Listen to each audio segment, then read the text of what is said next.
Bismillahirrahmanirrahim. Assalamualaikum warahmatullahi wabarakatuh. Saya Muhammad Syukri bin Yusri bersama-sama rakan saya iaitu Zainul Ashraf bin Zamani, Muhammad Sufi bin Amir, Ahmad Amir Izzuddin bin Ismail dan juga Muhammad Nur Ashraf Wajdi bin Nur Zaki. Kami akan membentangkan kaedah kuliah 14 dan juga 15. Okey, bismillahirrahmanirrahim. Assalamualaikum warahmatullahi wabarakatuh. Nama saya Ahmad Amir Izzuddin bin Ismail. Nombor matrik saya D183 10815. Okey, saya akan membentangkan tentang tajuk 14 iaitu rusak tidak boleh dihubungkaitkan dengan maksiat. Okey, saya akan membincangkan tentang huraian kaedah.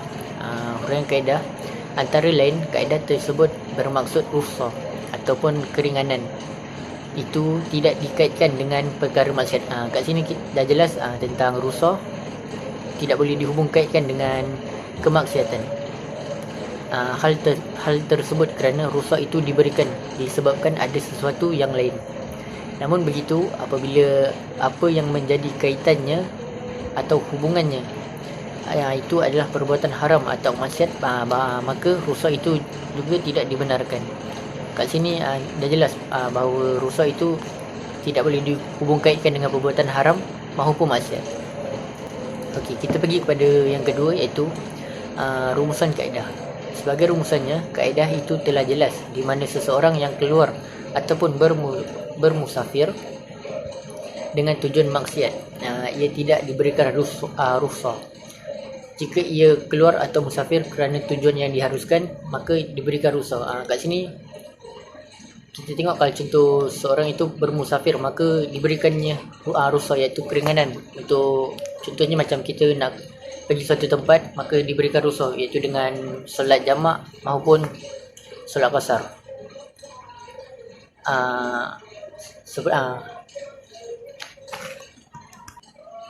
Okey, konteks lain pula, seseorang yang keluar musafir atas dasar yang diharuskan, namun di pertengahan jalannya, atau ketika ia musafir, ia melakukan maksiat seperti minum arak.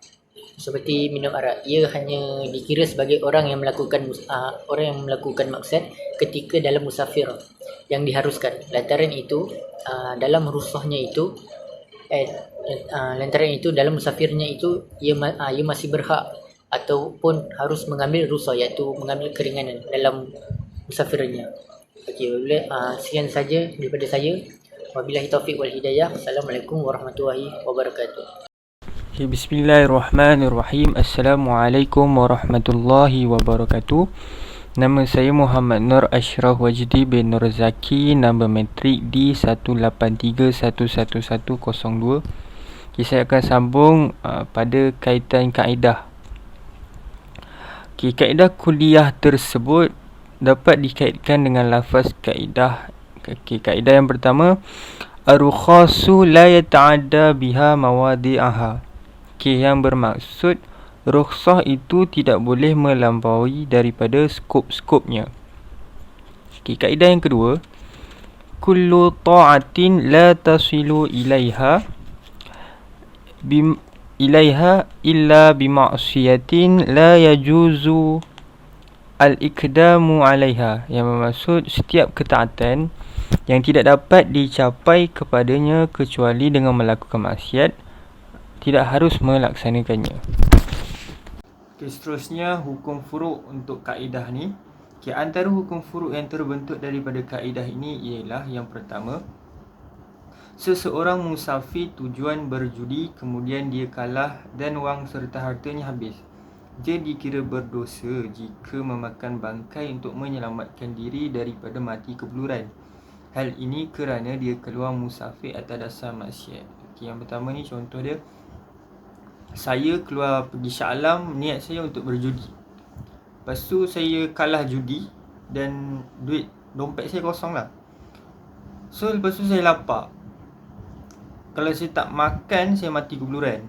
Time tu ada bangkai je. Kalau saya tak makan bangkai tu, saya mati kebeluran. Tapi kalau kita keluar musafir dengan niat yang betul, bangkai yang ada depan mata tu kita boleh makan sebab rukhsah. Tapi disebabkan niat awal kita keluar rumah tadi, niat awal kita musafir tadi disebabkan untuk maksiat berjudi, maka kita tak dapat hak rukhsah tu, malah kita berdosa makan bangkai tu walaupun untuk menyelamatkan diri daripada mati keburukan. Okey, yang kedua, hukum furu' yang kedua, isteri musafir atau keluar rumah sebab nusyus atau dahaka kepada suami dikira sebagai musafir maksiat. Sepanjang tempoh musafirnya, dia tidak berhak mendapat rukhsah. Okey, isteri yang keluar rumah tanpa izin, isteri yang rukhsah, isteri yang keluar rumah sebab dahaka kepada suami, sepanjang dia kat luar, dia tak ada hak langsung untuk dapat rukhsah. Contohnya solat jamak dan kasar. Okay. Yang ketiga pula, seandainya seseorang musafir atas dasar kebajikan dan urusan yang diharuskan, namun pertengahan jalan dia melakukan maksiat, dia masih dikira musafir atas perkara yang diharuskan, kecuali jika dia merubah niatnya kepada tujuan maksiat. Contoh yang ketiga ni, saya keluar musafir atas dasar kebajikan atau perkara-perkara yang diharuskan, tetapi di pertengahan jalan saya melakukan maksiat. Musafir saya tu tetap dikira kerana niat asal saya, melainkan niat asal saya tadi berubah kepada niat maksiat. Okay, Assalamualaikum warahmatullahi wabarakatuh. Nama saya Muhammad Syukri bin Yusri. Nombor metrik di 183-10998. Okay, saya akan menerangkan berkenaan pengecualian daripada kaedah. Okey, pengecualian daripada kaedah ini iaitu kaedah rukhsah tidak boleh dihubung kait dengan maksiat. Okey, di antara hukum furu' yang terkecuali daripada kaedah ialah, yang pertama, seseorang yang bermusafir kerana tujuan maksiat, apakah ia boleh menyapu khuf sebagaimana orang yang bermukim, iaitu sehari semalam. Okey, pendapat ulama ada dua.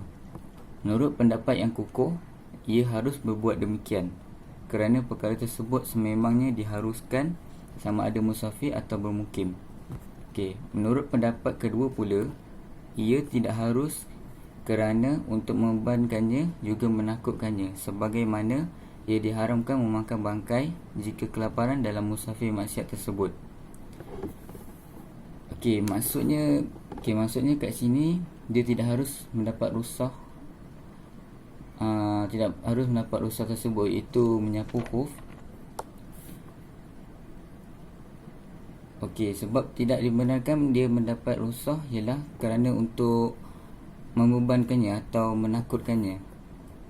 Sama seperti yang penerangan sebelum ni, iaitu diharamkan memakan bangkai jika kelaparan dalam musafir maksiat.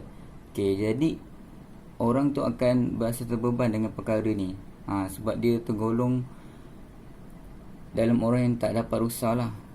Jadi dia akan membatalkan hasratnya untuk bermusafir maksiat tersebut.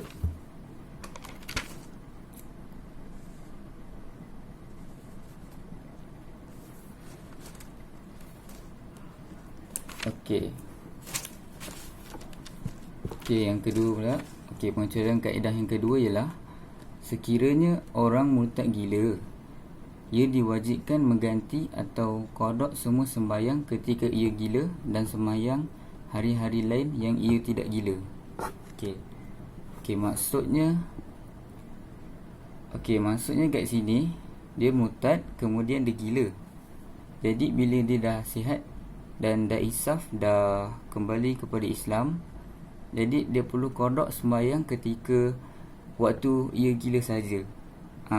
Dan hari-hari lain yang ia tidak gila selepas ia kembali kepada Islam. Okey, faham tak?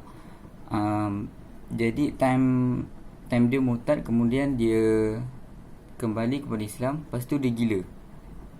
Jadi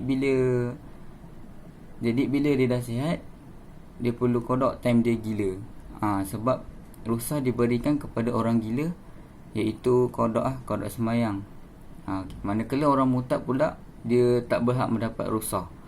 Okey, jadi dalam perkara ni orang tu dia murtad. Jadi kalau dia murtad, time tu dia gila juga, so dia memang tak dapat rukhsah lah sebab dia dah murtad. Tapi dalam cerita ni dia murtad, kemudian dia gila kan. So murtad, dia kembali kepada Islam, lepas tu dia gila. Maknanya bila dah kembali kepada Islam, time dia gila tu baru dia kena kodok lah time dia gila tu. Kodok sembahyang time dia gila tu. Selepas dia dah sihat lah. Kalau dia gila, tak sah sembahyang dia. Okey, kemudian seterusnya yang bawah tu. Sebaliknya, wanita murtad yang berhaid, ia tidak wajib mengganti sembahyangnya ketika hari-hari berhaid. Sebabnya kerana gugurnya mengganti sembahyang terhadap wanita merupakan suatu azimah. Tetapi terhadap orang gila merupakan suatu rukhsah, sedangkan orang murtad tidak berhak mendapat rukhsah. Maksud kat sini, wanita murtad yang berhaid. Wanita tu murtad, kemudian dia masuk semula Islam, kemudian dia berhaid. Jadi dia tak perlu qada sembahyang ketika hari-hari berhaid, sebab gugurnya mengganti sembahyang terhadap wanita haid merupakan suatu azimah. Maksud azimah ni ialah perintah asal sesuatu hukum tetapi dibatalkan atau diubah bentuknya disebabkan keadaan darurat atau bebanan tanggungjawab untuk orang-orang beriman. Faham tak? Sekian, itu saja daripada saya dan juga rakan-rakan saya. Assalamualaikum warahmatullahi taala wabarakatuh. Nama saya Zainal Ashraf bin Zamani. Nombor metrik saya di 183-10809. Saya akan menerangkan bahagian saya, iaitu kaedah yang ke-15, iaitu ar-rukhsah la tunalu bisyak, iaitu rukhsah tidak dihubung kaitkan dengan keraguan. Saya akan menerangkan apa yang dimaksudkan dengan sini, iaitu rukhsah tidak dihubung kaitkan dengan keraguan. Pengertian dan kaedah tersebut menjelaskan di mana rukhsah itu hanyalah dibolehkan apabila ia dikaitkan atau dihubungkan dengan sesuatu yang telah meyakinkan. Maksudnya, rukhsah ni, kalau seperti yang kita tahu, rukhsah ni merupakan satu keringanan yang diberikan oleh Allah kepada kita. Jadi jika berlakunya rukhsah ni, dia berkait rapat dengan sesuatu yang meyakinkan dalam diri kita. Maksudnya, jika kita yakin, maka rukhsah itu berjalan seperti biasa. Sebaliknya, ia tidak dapat dikaitkan dengan sesuatu yang syak. Dia tidak boleh, maksudnya rukhsah ni langsung tak boleh dikaitkan dengan sesuatu yang syak ataupun ragu-ragu. Contohnya, seseorang yang ragu-ragu sama ada diharuskan qasar atau tidak. Ketika dalam keadaan tersebut, ia wajib sembahyang secara sempurna, kerana asal ibadat itu seharusnya atau sepatutnya dilaksanakan dengan sempurna. Maksudnya kat sini, rukhsah bagi seseorang yang ragu-ragu untuk sama ada solat qasar atau tidak, kalau ia yakin, maka sempurnalah solatnya. Kalau ia tidak yakin, maka tidak sempurnalah solat tersebut. Itu yang dimaksud dengan rukhsah tidak dapat dihubung kaitkan dengan keraguan. Seterusnya rakan saya akan bertanya tentang apakah hukum-hukum furuk yang terdapat dalam kaedah yang ke-15 ini, iaitu rukhsah tidak dapat hubung kaitkan dengan keraguan. Sekian, wallahu a'lam. Bismillahirrahmanirrahim. Assalamualaikum warahmatullahi taala wabarakatuh. Nama saya Muhammad Sufi bin Amir. Nombor metrik di 183-10811. Di sini saya nak teruskan slide seterusnya, iaitu berkenaan dengan hukum furuk. Yang pertama, seorang itu diharuskan menyapu hufnya ketika berwuduk bila ia yakin dengan kakinya benar-benar bersih ataupun masih bersih sebelum dia pakai huf tersebut. Namun jika dia ragu-ragu sama ada kaki dia bersih ataupun tidak, dia tak boleh dapat rukhsah. Maknanya dia kena basuh kedua belah kakinya.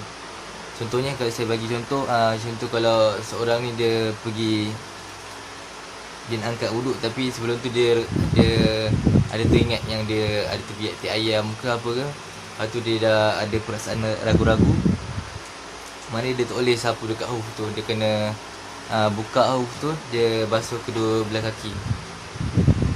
Dia tak boleh dapat ruksah. Dan yang kedua, seorang yang merasa ragu-ragu harus atau tidak menyapu hauf.